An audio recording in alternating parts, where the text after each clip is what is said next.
Well, good afternoon, everyone, and welcome to the virtual farm tour of Martin Dairy, LLC from Tillamook, Oregon, sponsored today by the American Jersey Cattle Association and National All Jersey Incorporated. My name is Sherry Bear. I am the Director of Development for the U.S. Jersey organizations, and I'd like to make a couple of quick introductions here before we go much further, because we're real pleased to have our Executive Secretary, Neil Smith, if Neil would please stand.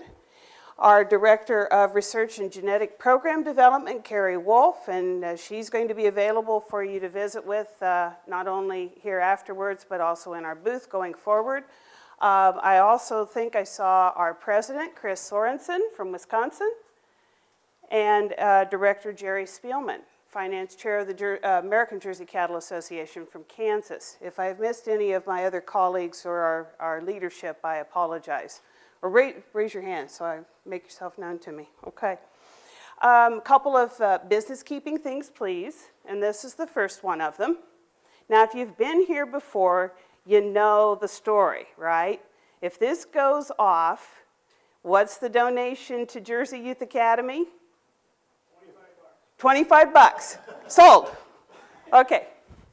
So if you would please put them on mute or something else so that we can have the program go forward without interruption today. And then finally, I'd like to do a little bit of recognition here. So we have, I am certain, some international guests in the room. Would you please stand? All right. Now, I am looking for the person who traveled the furthest to get here. So my guess is China would be one of those, right? Maybe India? Okay, anybody, you would agree that that's the gentleman who's come the furthest? All right, so we're pleased to present you a little Tillamook truck or bus here for making the trip. Thank you. Thank you all. And now I'm looking for the people who have attended more of these programs than anybody else. So how many have attended at least 3 of our virtual farm tours? Okay. How many have done 4? 5? 6? Okay. Well, Kathy, you're media, so I'm going to defer to the gentleman over here. And thank you for being here. We sure appreciate your joining us. So let's go ahead and get started here. I want to give you a little bit of background on the operation, and then we'll give you a plan of how we're going to proceed today. These are, Martin Dairy has only been in the purebred Jersey business since 1998. They moved to Tillamook 3 years prior to that. So what you see here is the entire history of a purebred Jersey herd under the operation of Norm Martin and his son Chad. And what's really interesting to me, if you'll notice the history, first off, there's the one that matters the most to them. That's the actual cheese yield production per cow, which you can see in 2010 on completed 305-day lactations, reached almost 2,500 pounds. What is that, 1260 kilos, somewhere in there. I'm probably a little shy of that per cow. And then in 2011, we're sitting here at a very, very high level of 2,331 pounds per cow. This has been done at the same time that the herd has increased in size. So you see that it has gone from under 500 cows there for the first 3 years, cap at 342. Then grew rapidly from 500 to over 700 cows in the period of 2002 to 2006. From 2007 to 2011, it actually reached a peak in 2008 of 951 cows on test, or from the standpoint of the Jersey Association, completed 305-day lactations, and now is rocking around about 850 completed lactations a year. So this gives you some sense of the type of production and the level of management that is being achieved at this operation. A few herd facts for you, because these are the ones that are most specific to the reason that we're here today and what we're going to focus on in today's program. This herd is number 6 in the nation for herd average Jersey Performance Index. And I want to make sure that you understand, Norm will use several times in the interview part of the program, JPI. And he won't say out Jersey Performance Index, but that's what that is. That is the Jersey-specific multi-trait selection index. There's information on it in the brochure, Why Jerseys, that you can take with you. And you see the levels there. So on 1,037 cows, the herd average right now is $284 cheese yield, or cheese merit, I should have said, and then of JPI, herd average of 90. But let's look at the animals that Norm and Chad have genotyped, have genomic evaluations for. And as of the evaluations that were released yesterday, they have tested nearly 660 animals, 659 to be precise. Those animals have an average cheese merit index of $439 and an average genomic JPI of 147. So I think this is going to give you some real opportunity to talk to Norm and ask some questions about why it is that he is testing at this kind of a level. The other thing that we want to point out here is what has happened in the bull sales in this really very young Jersey herd, and particularly if you'll notice here, with the advent of genotyping in 2009, notice that these are by their birth years, okay? So 11 2008 bulls were sold into AI, 16 of the 09 crop, 18 of the 10 crop, 13 of the 11, and from what Norm tells me, there will be many, many more than that, a record level for them, selling out of the 2012 birth year. So you can see, and he'll talk about the implications of this.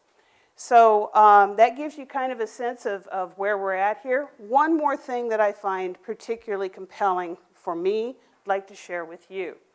This is the genetic profile of the heifers in the inventory, and this takes the heifers born from November 1st of 2010 through Saturday, or Friday, I think it was. And you will see the way that the Jersey Association, if you haven't seen our rankings before, breaks them out. We take 10%, first percentile is the lowest 10% of the breed. P2, 20 percentile, so on and so forth. So when you look at this, you're saying that the ones that are the P9s right here are in the 90th percentile of the entire population in the United States. And that, if you look at the ones in the 70th and upward, that is 75% of the current heifer inventory in that herd. And we have watched this particular chart also start skewing more and more to the P8s and P9s. My guess is Norm will also talk about that a little bit. So without further ado, I'd like to invite Norm Martin to please come up here and join us at the podium. And the way we're going to kind of do this is a little bit of back and forth. Most of this is recorded. He may make some additional comments at certain points along the way. But what we want to do is take a walk around the farm. We want to have a conversation about your goals, about your genetic philosophy, about the tools that he's using. And then, frankly, if you've been to Tillamook, you know what I'm talking about. If you've never been, you'll find out why.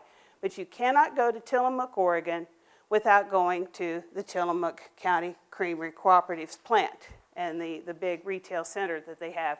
And so we're going to include a little bit of a tour of that here today. So Norm, I'm going to go ahead and click on, and we'll get started with our tour. Okay. On this place here, we have 160 acres, and we keep the main milking herd here. We rent another facility that we kept separate to move staff cows to whenever we find some of those. When we put this herd together, we brought some staff into the thing, and so we've moved those cattle off onto the other facility. And we rent 70 acres over there, and it's all in grass. That's the only thing that grows in Tillamook. There's some people experimenting with corn, but that's kind of new. And we usually have about 3 cuttings of grass, and we put up about 3,000 ton a year of grass silage.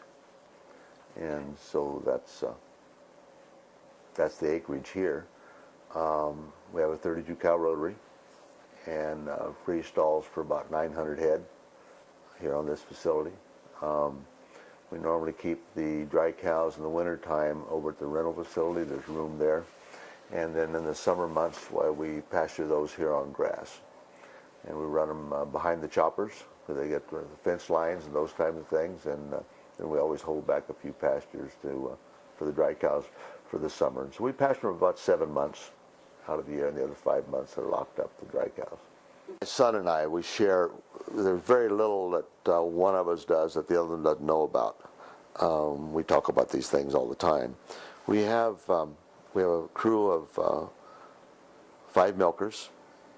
Actually, there's 4 on duty, and then we have a feeder on the outside, and then people that push the cows, and then we have a rotation so that everybody gets their day off a week. And there's one guy that relieves from feeding clear through to the milking and covers that. So he gets his 6 days in and 1 off. And we have the other 6 that, 5. The other 5 that one's on the outside, and then 4 always in the barn milking. So we have always 2 in the barn milking, 2 men on this rotary milker, right at about 120 to 130 cows an hour.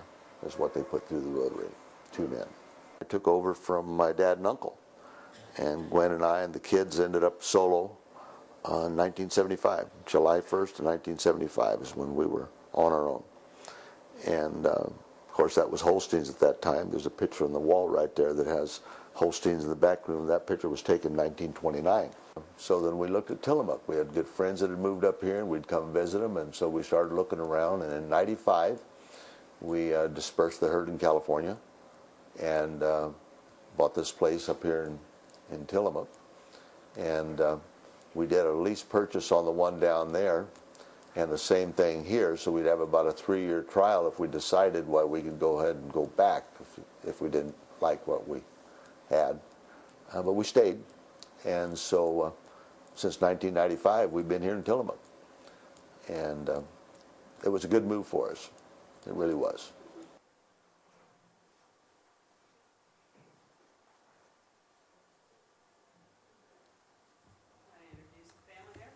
Yes, this is the picture of the family in front of one of our Loaf Love tour buses.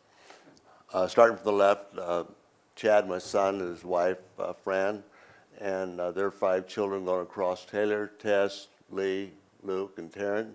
And then the pretty lady there is my wife, Gwen, and then that's me left over there.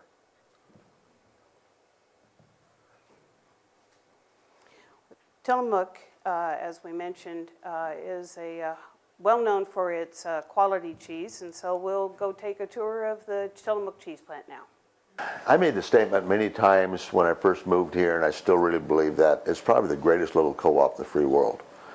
And a lot of it that was hard work that went in to get it there, and then along with hard work, when you've got a little bit of luck that goes along with it, really makes for a going concern. And we're right here on the Oregon coast, and we get a lot of tourists on the Oregon coast, and our plant itself is the 2nd largest tourist attraction in the state. We get over 1 million people a year that go through that plant. And so that's a connection that you can't make with TV ads and those kind of things, and word of mouth. And the quality of our cheese and the quality of our milk going into that plant is second to none. When I first moved here, I always considered myself a quality milk producer. And I was here about 2 years when I got on the board, and right away they ended up making me chairman of the Milk Quality Committee. And I really did then learn how much effort goes into assuring the quality of milk that we get into this plant. And I would say right now, and I could be off 10,000 one way or the other, but probably our plant average is probably about 130 to 140,000 smack cell count. It's that low. And we traditionally here, right now we're at 102,000, but we traditionally run under 100,000 in our herd, smack cell count. And it takes quality milk to make a quality product. And so we strive for that all the time as a co-op. And it was really fun serving as chairman of that committee. and to continue to tweak it, and we continue to tighten down the standards and make it better and better, and it just continues to go that way right now. We're still always making it better. Our family's been in the dairy business. I can trace it back to 1880. I was working on the farm ever since I could carry a bucket. Tillamook cheese is the kind of cheese that dairy farmers will go out and buy. All of my relatives come from Wisconsin, and they leave with their suitcases full of cheese. So what does that tell you? The bar is set awful high here in Tillamook. Best cheese in the world. I think we deserve all the awards personally. Tillamook cheese tastes better because it's made better.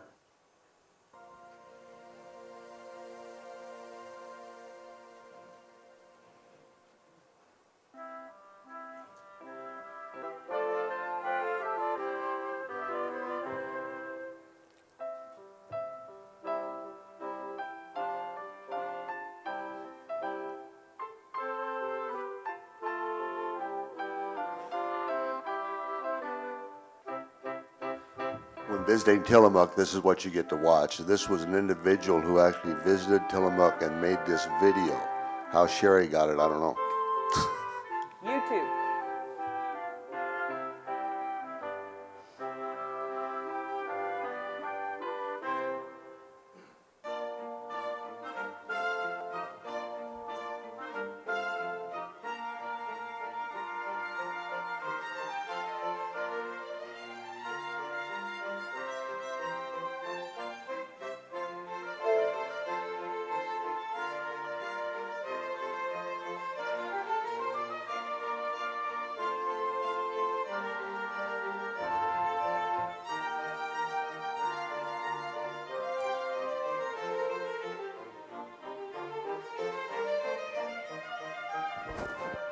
Norm, you want to explain what the product is that they're cutting there? Well, it's cheddar cheese, of course, and they're putting it into the 2-pound loaf, which is the traditional size for Tillamook, something that we've sold a lot of. And as they're doing this process, they have to continue to shave cheese to make sure we hit the exact 2 pounds. We have a real small tolerance.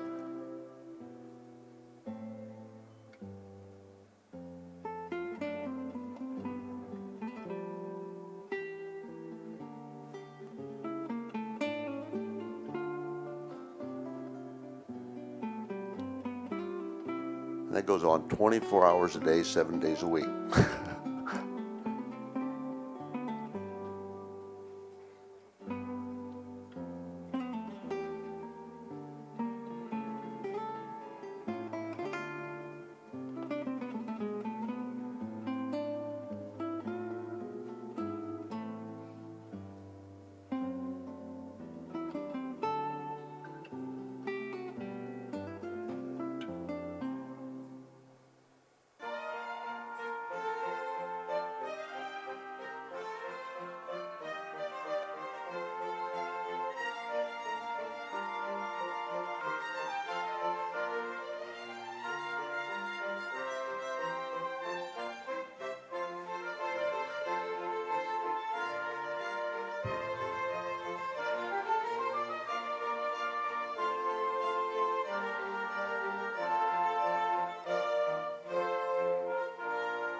This is a brainstorm that some of our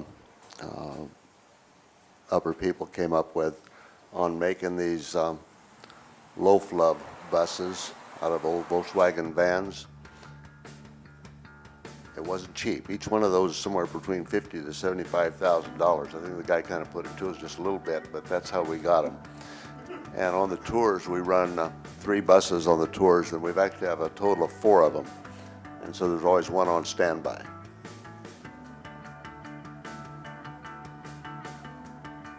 They run around to different supermarkets. They start in the wintertime, clear down in Texas and Arizona. They work their way north, all the way up near the Canadian border through different chains of stores.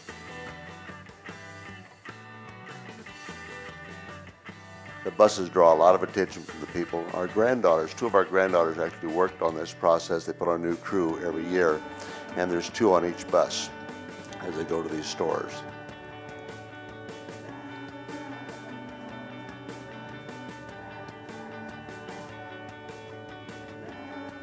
I did get to watch one in Modesto. One of our granddaughters was working that one, Taryn.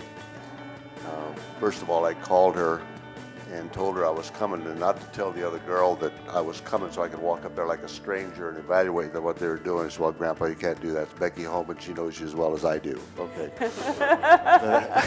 But I did get to stand back and watch, and it was really something to see. You know, when you spend that kind of money on something, to see how the people really were connected to it.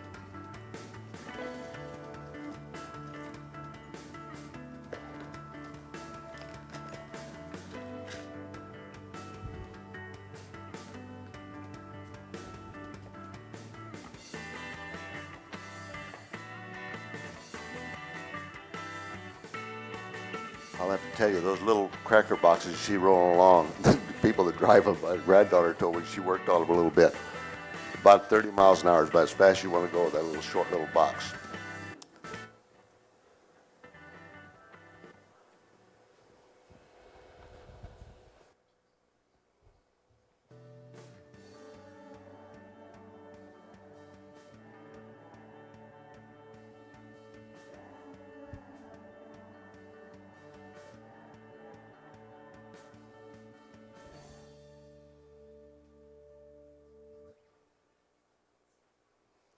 Well, now that we've seen the plant, let's go back to the herd. And we'll talk about the transition from the Holstein operation to the Jersey herd. So then when we moved out of California and I moved up here, their pay schedule here was kind of a messed up situation. But anyway, so you had to hit this magical ratio for the highest pay price. And it looked like having about half Holsteins and half Jerseys was the way that, you know, I needed to accomplish that. So I came up here with that plan. And we instituted the plan. We got to about half Jerseys and half Holsteins. And then I started digging more into the way we were being paid and found out that that plan needed a lot of work. Ended up getting on the board, and I got that plan changed. And I could give many examples of how come and why, but it made good sense to milk Jersey cows here, and for this plant to receive Jersey milk because of the extra yield. A perfect example of that is our vats hold 50,000 pounds of milk, and if you took and filled one with Holstein milk and one with Jersey milk, same hours, same labor, same utility cost, at the end of when that vat's done, you've got 1,000 pounds more cheese in the Jersey vat than you have in the Holstein vat. And so when you look at 26 vats a day that we were making at that time, that would have been equivalent to 26,000 pounds of cheese that you made free. You multiply that over 365 days, that's a whole bunch of free cheese. And so it didn't take too long of that. Probably by, after about 3 years of being here, made the decision to go all Jerseys. And I can remember very well, it was on April 1st of '98 that I dispersed all the Holstein heifers.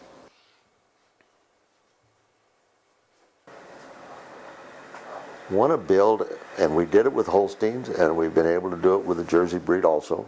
Much easier with the Jersey breed because of all the tools that Jersey has that we can use to do that, is to build a good herd of cows. And always in the back of my mind was, if I ever got an exit, I want to sell a good herd of cows. And if I ever get financially binded enough, I've been binded many times, but enough to where I had to bail out, I don't want to have a second-class herd of cows to sell. And so we continue to breed the herd to be high genetically and be good functional cattle, that if we ever have to bail out, we've got a good herd of cows to sell. The one number I probably use more than others, I mean, I could get real specific and get into cheese yield, because that's what we do. So cheese yield is one of the things we look at. The number that I use, JPI, and I have to pick something, okay? Is it the exact perfect one? I don't know, but that's the one that I use. And then we're not guessing, because I use the JPI, and the JPI that you get from the association is a calculated JPI from the parentage of the heifer. And now with genomics, you're going to have exactly what it is. And I really believe it's more accurate. And so then you're taking some of the guesswork out. Now you've got the genomics on, and you know that those are the ones you want to keep. And we're at a level now on our JPI and the amount of genomics that we've done that we're selling cattle. And we can take the bottom part, and this is like blowing our horn, but we can take out of the bottom half of the herd and using JPI, whether they've been genomic or not, genomic being more accurate, and those are the cattle that we sell. And that continues to raise the level of the herd. And we do use a little bit of sex semen, and so we've always got excess cattle to sell. But the Jersey breed itself, without using sex semen, will always give you excess cattle to sell. And I learned that from when I was out buying cows. I went to herds and bought cows that they were selling without selling down their herd. Probably about 75% of the heifers are now being done. And we're doing the higher ones. And we're probably just months away from doing everything. I continue to have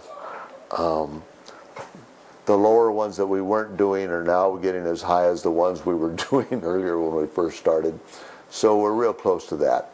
And it's just one more tool to build a better cow using the genomics. And it takes the guesswork out of it. We see this thing come back, and you'll have a heifer that's real high, and when you run the genomics on her, she's not as high as you thought she was. And you'll find one you thought was mediocre that might be just all kinds of high. And is it perfect? I bet it isn't. Will it get better? There's no doubt in my mind. I don't know what next will be better. But I can go back to the days of the old daughter dam proofs on bulls with Holsteins, and it wasn't very good. But I got to admit, it was better than what we had before that. We had nothing. And genomics, I think, is just one more step forward, and I think it's probably going to, we'll even learn more as we go forward with genomics. And it really helps us as far as building a herd of cows. Well, what has come out of it, of course, has been bulls going to AI. I don't know how many we've put in AI, but it's a lot of bulls. Last week or the week before, whenever it was, we shipped 6 bulls out of here going to 3 different studs. And there'll probably be a number very close to that, maybe more, in the fall run. Usually the studs come out about every quarter and pick up bulls. And so there's anywhere from 6 to 10 bulls per quarter that end up going into AI. So that's one of the things that has come kind of as a side benefit. But back to the females, we want high genomic females. And they get more milk, they make more cheese, and they make more money. And so we just continue to work those numbers and continue to use the good bulls.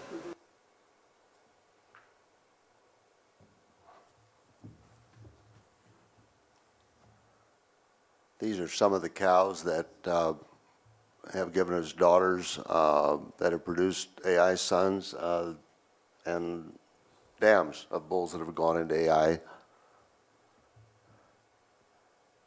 To recognize them all, I have to read the name on the bottom. Guys, I'm not quite good enough to look at the picture and tell you who they are.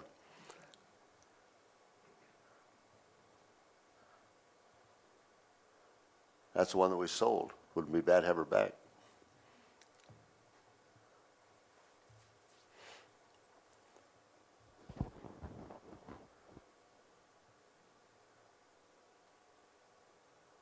You want to talk about the Impulse Daughters as a group? Yeah, we have several. I think probably the rest of them that you'll be seeing are Impulse. And one of the things that we did is when the Danish bulls came across, we embraced that strongly. And both Limbig, Impulse, the other one, Artist, had a big influence on our herd and the genetic level that we're at today. There was a lot of good Impulses, as there was a lot of good Limbigs earlier. The whole herd was at a lower level. People hadn't discovered them.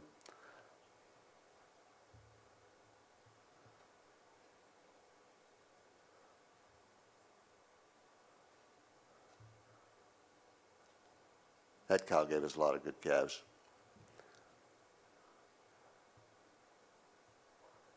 This is a new one on the block. This is the Valentino daughter, is that correct, John? This is one you took this picture of, yeah.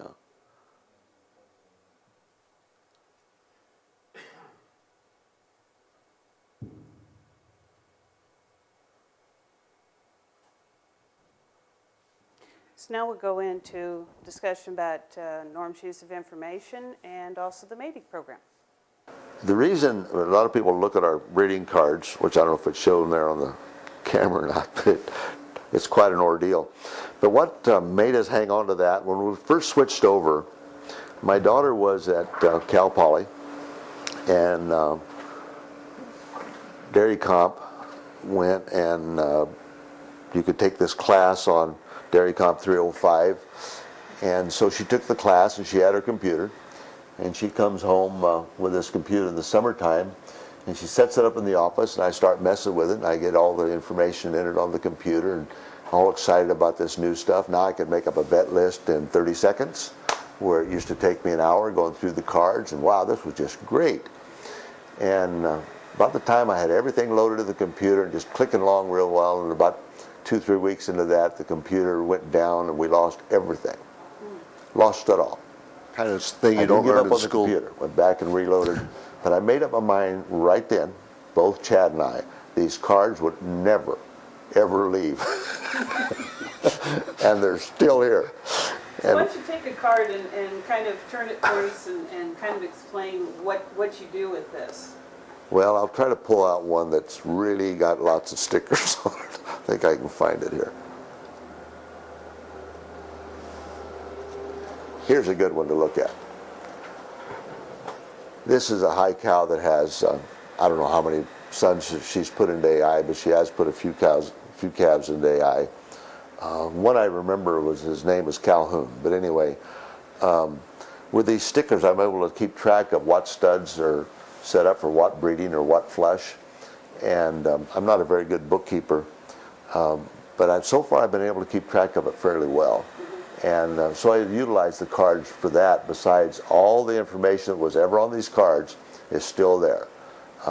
We had vet check today, and before I go home at noon, well, today maybe it won't happen, but we'll have, everything's already been entered on the computer from this morning, and I've already started entering the cards. And the cards, of course, take a little longer than the computer, but anyway, so we still utilize the cards. Comment, Norm, about your use of registration and other services from our association. No, say that again, Jerry. You programmed me correctly here. Comment a little bit about why you register animals or what your philosophy is on registration. The registration, of course, as a kid growing up, I can remember, boy, somebody had to register herd of cows. This was really something, you know, it was like something special. And we use it as a tool to build genetics. I don't know of any other way to go about it, so there's nothing any more special about a registered cow than a grade cow, except that you know what parentage you're working with and how you, hopefully, if you do the right and buy the right kind of bulls, make a better cow as you go forward. And so that's the way we've used the registration system and all the tools that Jersey provides for us, along with USDA and sire proofs, and then the mating system is something that we utilize all the time. And so that's the flush of the registration. We've always been a believer in using good genetics, and at the time there was two great bulls, one by the name of Sooner and the other Duncan, and so we had a lot of Sooners, we had a lot of Duncans, and so we'd breed the Duncans to Sooner, and the Sooners would breed to Duncan, and that was about the choice we had. Today it's a massive number of bulls, all different kinds of pedigrees and bloodlines to use in the Jersey breed. Our lineup is just wow. And I've been involved in it long enough to see how far that's come, and it's exciting. And so that's how I ended up in the Jersey thing, and never sorry I did it. Where it is today.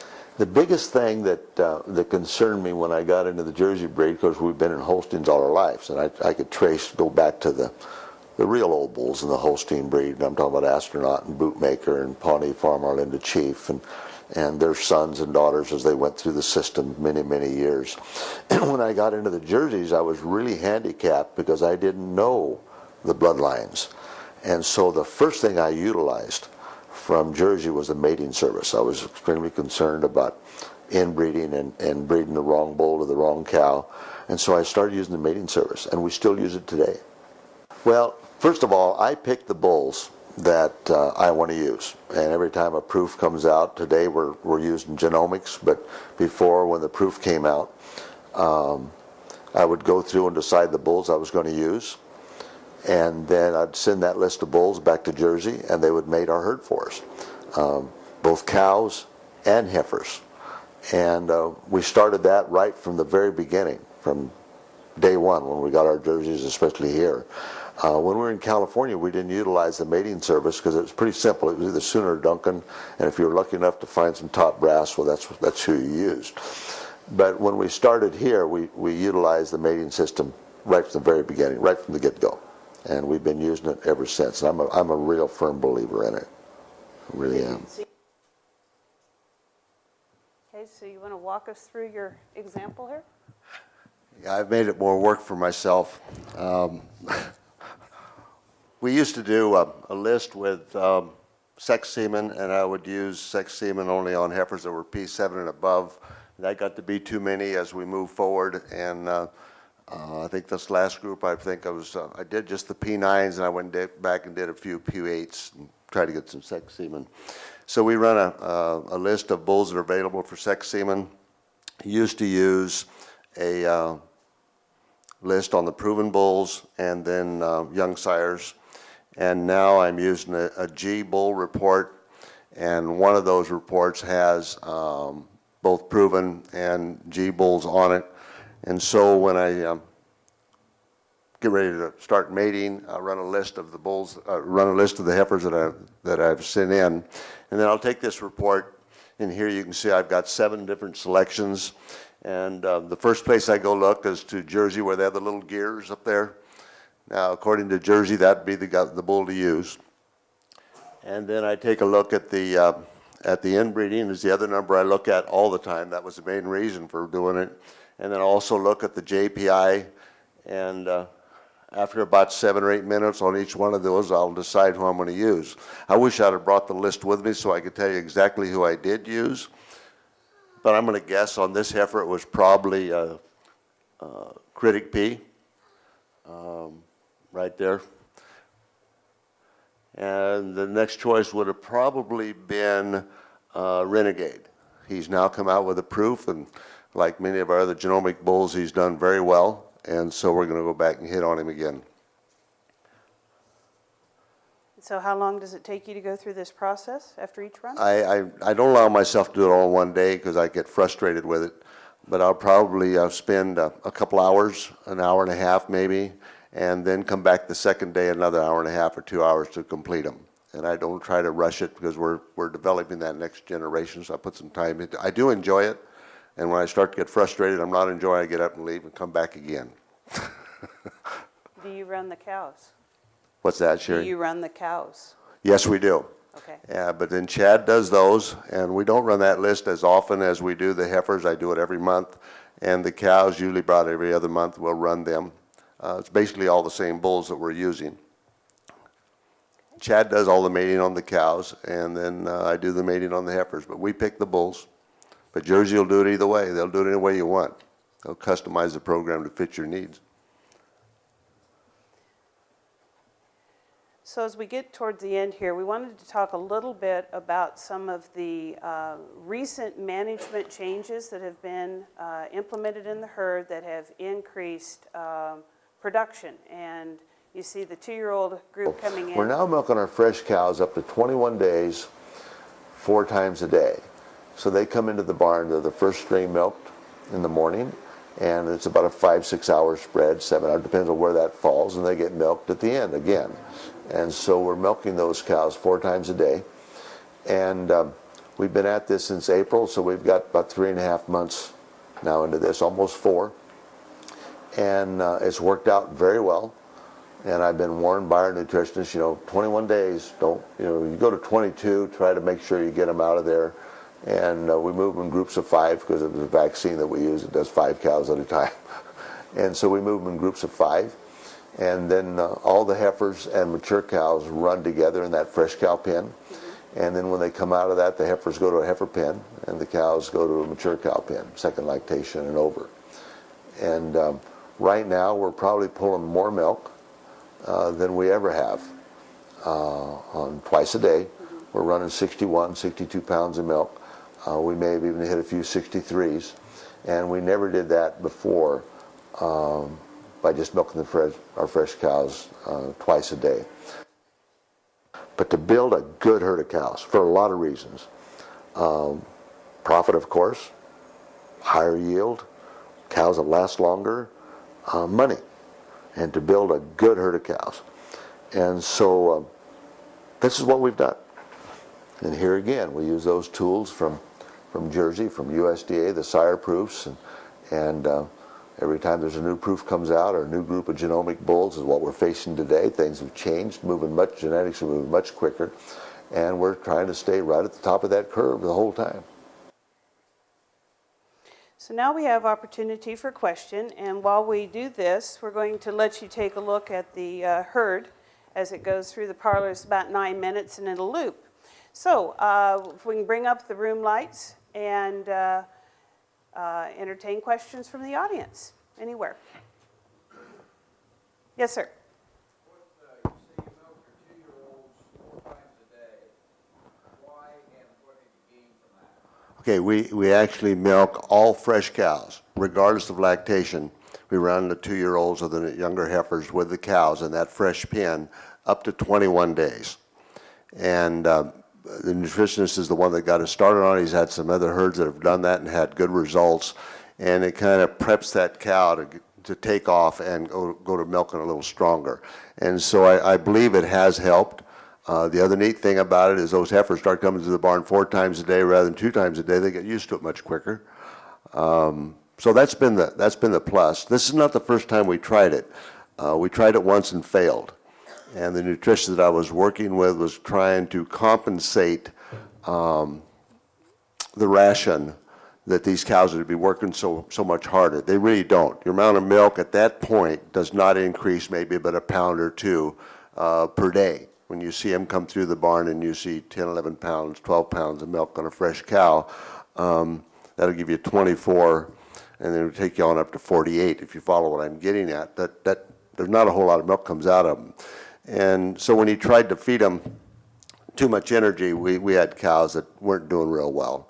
And now we're feeding them at a level of about 19 to 20 pounds of grain in a TMR with excess hay in front of them at all times. And we have not had any problems this go around. So it's been working real well.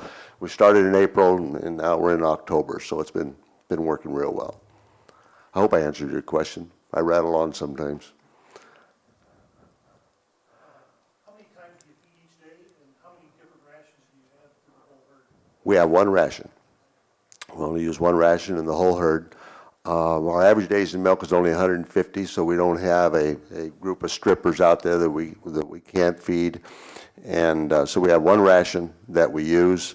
The only difference that we do to bound, I try to shoot for a level of grain on those cows at about 28 pounds in the ration, and then if they're long or short, then we increase the amount of silage, extra silage that we feed to that pen so that they're not running out of feed. And I look at that and measure that each day as to how much that pen needs to be fed.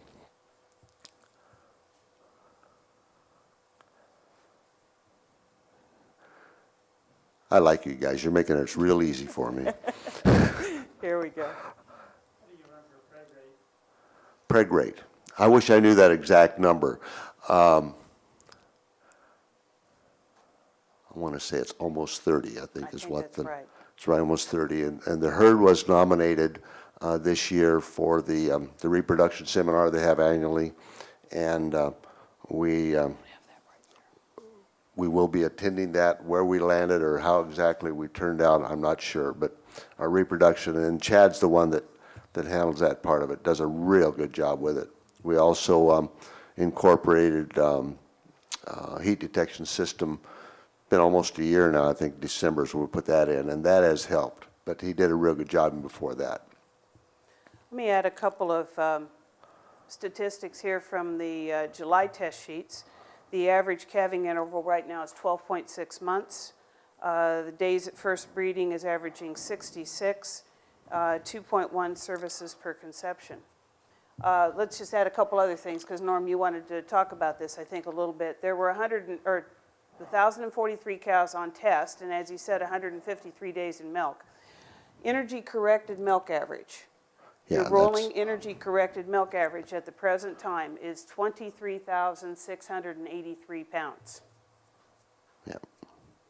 And that's based on average fat test across the year of 5.2 and protein of 3.8.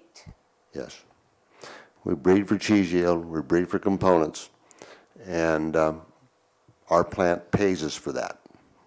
And so it's very much well worth it. To look at the milk, you know, when you see a rolling herd average on milk, I think is 18,000, and I imagine there'd be a day that would not be the truth, but right now, if it was down to 15,000, it'd make me even happier, because I got to pay to haul that to the plant. And I don't get paid for it. We strictly get paid on our system X amount for a pound of fat and X amount for a pound of protein. And that's the only thing we're paid for, plus quality for SMAG cell count and standard plate and pasteurized count. Yes?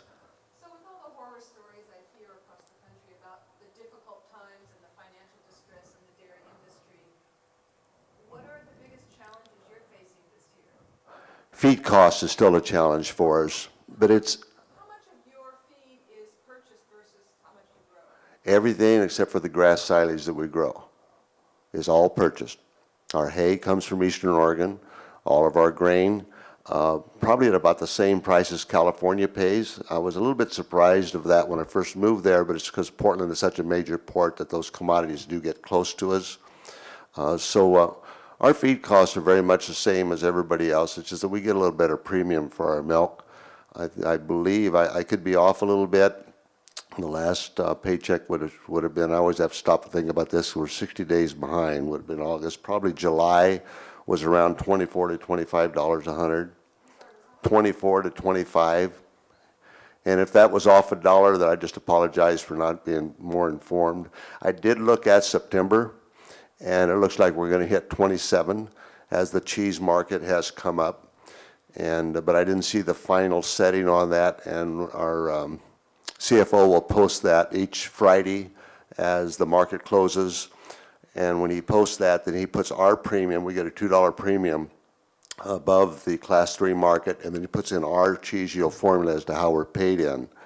And so we'll probably be close to 27 for our September milk. And so I take it that's well above your cost of production?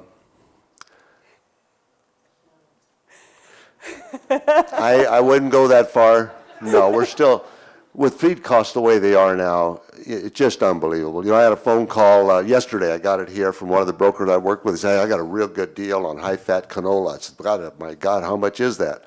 He says, "I can get it to you for $406 a ton." I said, "Well, that's $14 cheaper than what I paid for the last one." "Oh, it's a good deal." Who would have ever thought $404 was a good deal, or $6 on anything? I just, yes, Eldon. Norm, you had the top producing herd in your county in California. Yes, I did. Do you have a competitive advantage compared with, let's say, you had stayed in that county and still had the top herd? You have a competitive advantage in Oregon? I'd have to say yes. Yeah, we're always in the top 1 or 2 or 3 in the county. We don't segregate out the herd, so you got to kind of look down through and see where we fall as far as in the county and in the state. And nationally, we've ranked up there fairly high also. So it's a combination of genetics and management.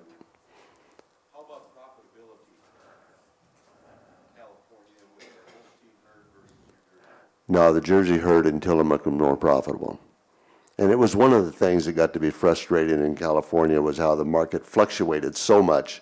and there was no stability to it. And so we started looking for stability, and we did find that in Tillamook.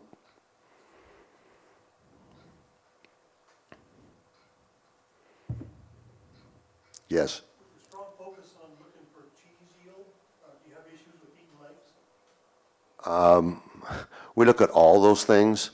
You know, I got to focus on 2 or 3, and I go across that and see if there's a, because what Jersey does, and that's not up there right now, I got it right here in front of me.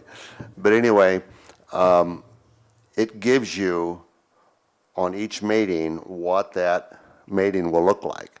And usually they'll pick 1 or 2 things, feet and legs, udder, a couple other things that they think is important on this mating, and that's one of the things that's on the side, is feet and legs.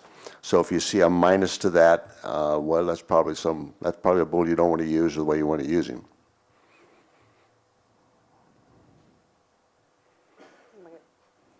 Yes. First question, how do you feel about BST? Do you guys use it? And the second question is, what's your average age of a milk cow in your herd?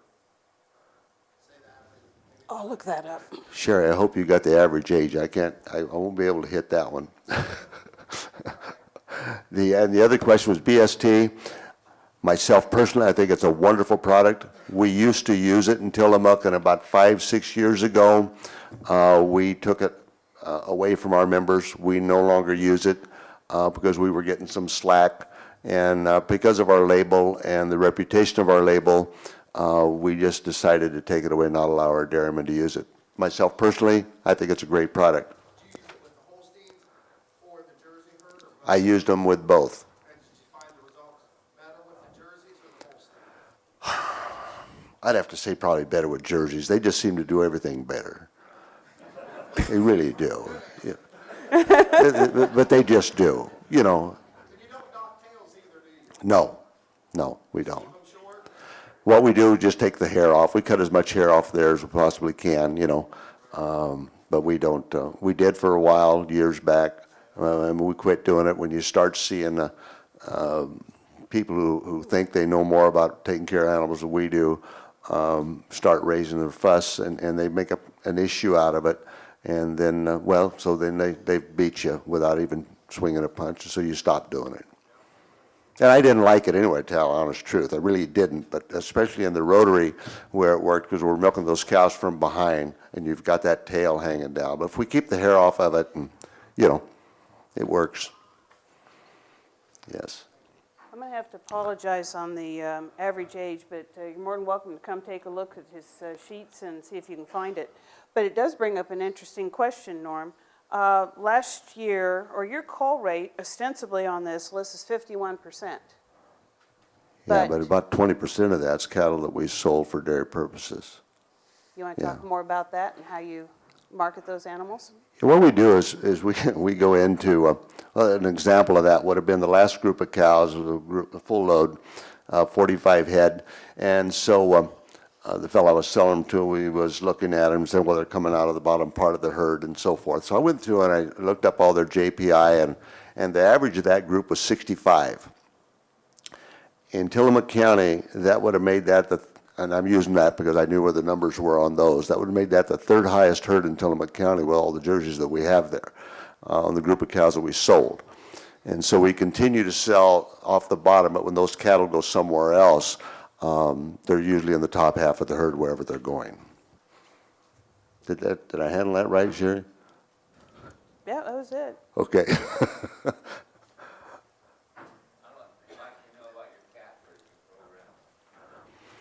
That one was rather interesting. Is it harder to raise jerseys? No, it's different. Okay. And finally, I know Eldon come over to visit us, and we were having some issues in a calf barn, and he did help us a little bit with that. But here several years ago, and I don't remember how long ago, I was at a meeting, and I was there to talk about the conversion from Holsteins to jerseys. There was another jersey producer there. He was talking about calf raising, and then the other one was a nutritionist.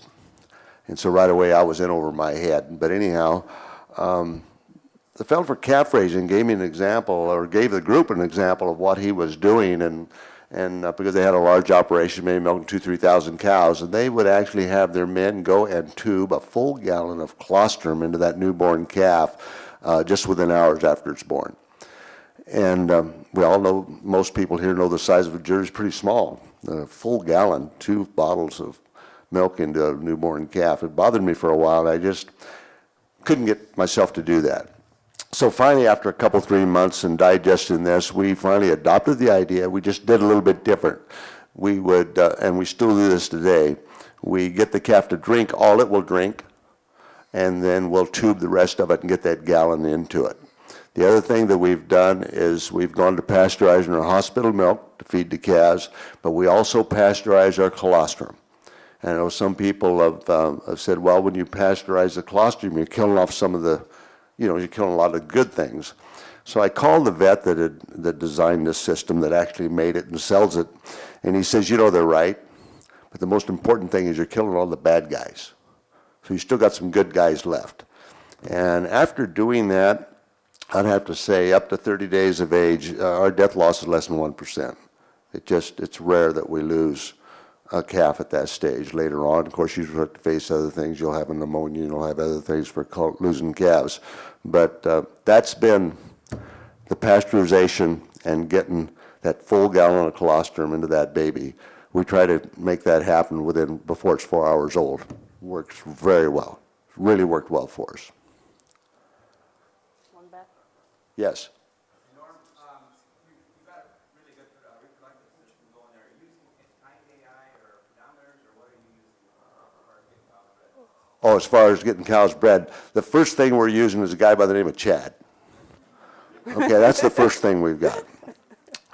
Nickname from Pete Miller, the vet. Oh, Heat Dog. He found this one. I wouldn't have made it. But we've tried to use all the tools we got. We now have, the outfit was in here, and I'm not trying to sell any outfit, but it works. AI 24, the system that was in this room before we moved in here. We put that in sometime about December or January. And the one thing they told us to do, don't do anything different, just add that to it. And it has helped. It has helped. But the heat detection and Chad's ability to find cows in heat, and he walks those pins, usually takes him 2 hours a day just for the AI breeding and keeping up with it and pulling his list off the AI 24 list, and that's basically what we do. And everybody's supposed to be watching, but it seems like he's the only one season. We have time for one more question.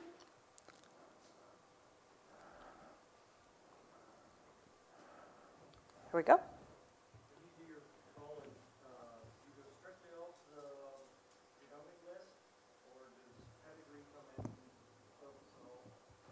You're talking about when we're selling cows to other, I may run across one that's some cow that I remember, and I definitely don't want her daughter to go, but we just run a JPI list, run them by JPI and go to, down there, and then we go through and put in other perimeters. Most people only want first, second, and third calf, and some will just want 1 and 2, some want some springers mixed, some want them all fresh.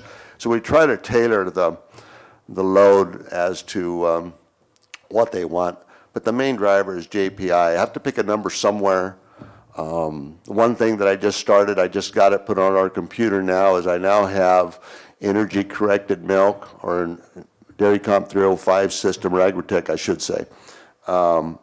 They call it REL-FP, relative value fat protein combined. And so that really changes things. And I've just got it, so that's brand new. So those are the tools that we're using. Of course, outside of, the same thing, a cow that has some mastitis, or those that won't breed, or, for culling, actual getting rid of cows. But we use the JPI for reselling milk cows that are going to other herds. Okay, well, we'll take another one. Once your cows have finished their milking process and you have to cool them, they go for industrial meat, or, there's a big difference in the weight between the Jerseys and the Holsteins. Does that have an impact in your hog line? You mean as far as culling Jersey cows versus Holstein cows? No, and I learned this a real hard way, but I was able to sit in on this conversation. The difference between, there is no difference between selling a Jersey for beef and a Holstein for beef, except that one's bigger than the other, and you might get a cent or two more for the Holstein. But that big Holstein that you raised, you didn't raise it for nothing. She cost you more to raise than the Jersey. And also her maintenance cost through her life was much higher than it was on the Jersey. And so I learned that from somebody else. I didn't figure it out. But I've been able to use that with other dairymen who are making the switch, and they're talking about the, you know, you don't get as much for the beef. Well, it didn't cost you as much either. I hope I answered your question. Yeah. And there's no problem to sell them, I mean. Oh, no, that's not an issue. Yeah, that's not an issue. They go to slaughter. Do they deduct them a little bit or whatever? You know, I don't know. And once I reach that point with them, they're headed for McDonald's or Wendy's, and everybody likes to go there. Well, I want to say, first off, thank you to everyone for coming out. I've got a couple of things I need to do here. The first one is for the purposes of our recording session here, is to acknowledge some tape that you saw. And both of those tapes from the Tillamook plant are actually on YouTube. And one of them was a visitor who just made this up and did this program and posted it on YouTube. And then the other one is, of course, from the marketing firm for TCCA on the Loaf Love Tour. So I want to make sure that we do acknowledge those pieces of tape. And finally, I want to say Norm will be available after we close the program formally if you'd like to stay and answer questions. But until then, would you please join me in a round of applause for a great program by today's speaker, Norm Martin.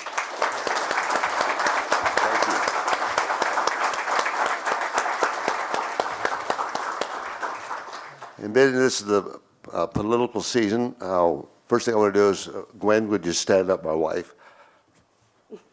Without her, none of this would happen. And my name is Norman Martin, and I support this message. Thank you very much, ladies and gentlemen.